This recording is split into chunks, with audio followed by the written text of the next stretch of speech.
Hello, folks, and welcome back to the Vision of Veritas here. So, last night I watched the debate, Oz versus Fetterman. I don't know if any of you got a chance to do that, but the only word that I can think to use to describe what I witnessed and what a lot of people witnessed was a train wreck. And it's not just because of Fetterman's inability to answer and comprehend questions. I also really didn't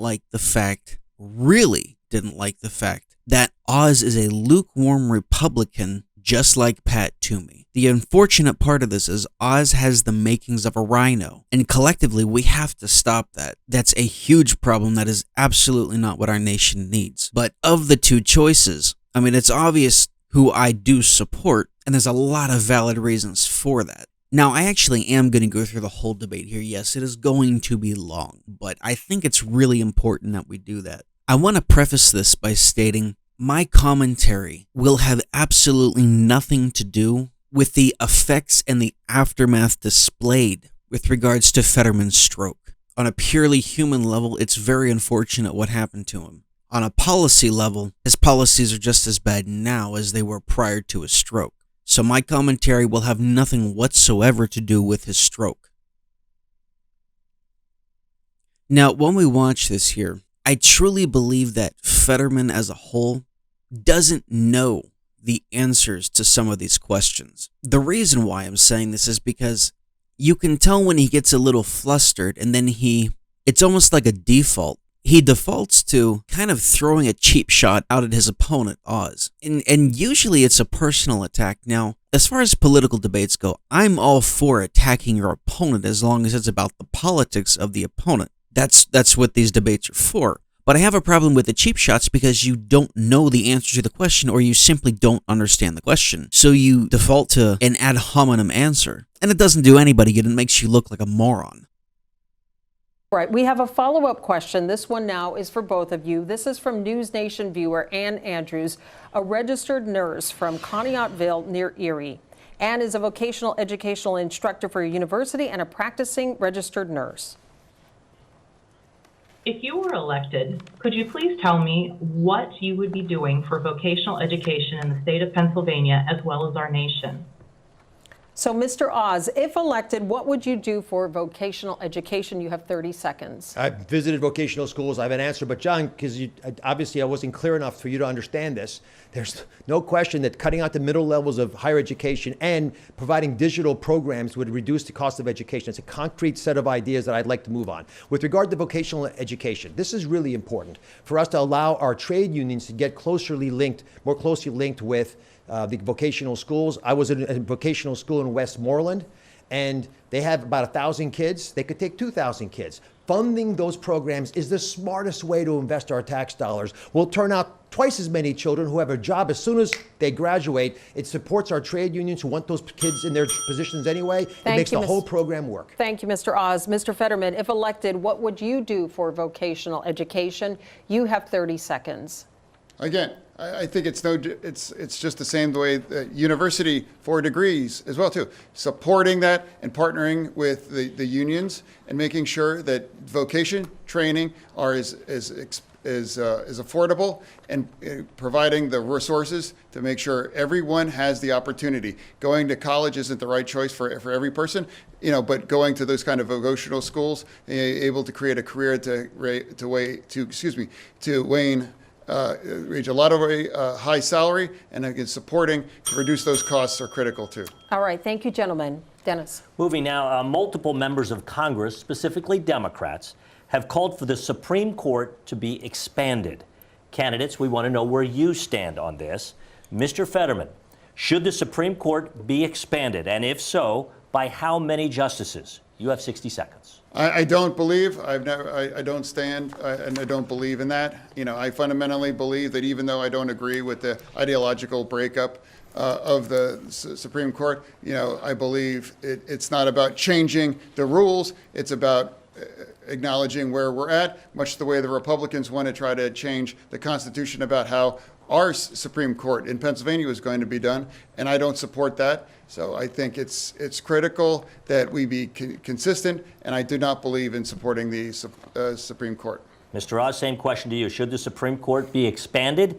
If so, by how many justices? You have 60 seconds. I would never touch the makeup of the Supreme Court, and I would advocate to leave it the exact same size it is. But John Fetterman's radical positions have spilled over into what he would do in Washington. One of the first things he has said, and he came back to the campaign trail, is that he wanted to bust the filibuster, which means removing the brakes on the Senate overreacting. That's That's risk. true. That is true. But if you do that, then you would free up the Democrats in the Senate without getting the normal amount of votes to actually expand the Supreme Court, add more states, do things that are detrimental to the well-being of the country. So I think, on your first day back, arguing that we should get rid of the filibuster is a dangerously radical move that would hurt Washington. It's not in our nation's best interest. Thank you both very much. All right, at this time, we are ready for our closing statements. You each have 90 seconds to convince Pennsylvanians to vote for you on Election Day. Mr. Fetterman, you are first, 90 seconds. Once again, I would just like to say that my campaign is all about fighting for anyone in Pennsylvania that ever got knocked down, that had to get back up again. You know, I'm also fighting for any forgotten community all across Pennsylvania that ever got knocked down, that had to be made to get back up. You know, I've made my entire career dedicating to those kinds of pursuits. I started as a GED instructor back in Braddock over 20 years ago because I believe it's about serving Pennsylvania, not about using Pennsylvania for their own end interests as well. To me, careers are revealed by your real underlying values. And my values have always been about fighting for forgotten communities all across Pennsylvania. All right, thank you, Mr. Fetterman. Mr. Oz, your final thoughts, 90 seconds. I've loved traveling to the four corners of the beautiful Commonwealth, and I've heard your problems. I'm a surgeon, doctor. I listen to what you say, and I'm trying to help address them today.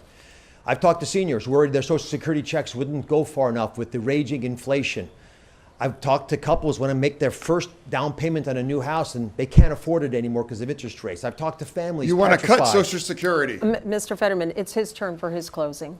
I've talked to families worried about fentanyl showing up in their mailbox and literally taking the lives of their children who they find blue in bed. I've talked to families who won't let their kids go outside because of the crime wave that's been facilitated by left radical policies like the ones John Fetterman has been advocating for.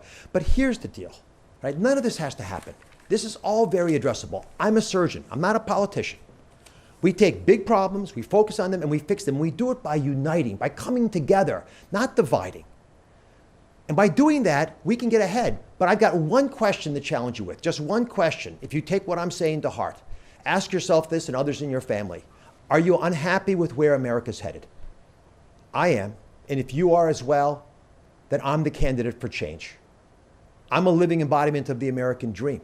I believe we're the land of opportunity, the land of plenty. I believe we can balance a budget without recklessly spending. I believe we can have an unleashed energy policy that helps us all. I believe that we can have safe city streets and a secure border so legal immigrants can come across, but you shut the fentanyl out. I believe we can give parents choice in where their kids go to school. We can have affordable health care. But most of all, I believe in you. And if you can do this together, and we can, I would ask for your vote on Election Day. God bless you. We do. I was going to do the last couple questions point by point, but there's really no need to. The Supreme Court, for a myriad of historical reasons and present reasons, should never be expanded. There's a reason why it's set at 9, or why it was set at 9, and it still is 9 today. I am glad of the fact that Fetterman said he is not for expanding the Supreme Court, but as we all know, talk is cheap. The position of each candidate is extremely clear. And while I don't agree with everything Oz said, in fact, I have huge problems with a couple of the things Oz is for. Like I said previously, I hope it's just chalked up to ignorance. But I suppose we'll see down the line here. Fetterman, on the other hand, I'm sorry, my friend, not only are you very unqualified for the position of senator, not just due to your lack in cognitive abilities, which I'm sorry to say is a very unfortunate situation that was brought about by a medical condition, which I truly don't know much about strokes, but I would imagine you have no control over that, or you had no control over that. But nevertheless, it is now a very serious issue. You want to represent a state. My friend, how can you do that in the condition that you are in? It makes no sense. And putting that aside, the records you have in Braddock, no, you have no business even running for senator. This should be a very, very, very easy win for Oz. Only if you stuck around and listened to this entire thing, I cannot say how appreciative I am of you, for doing so. You didn't have to do that.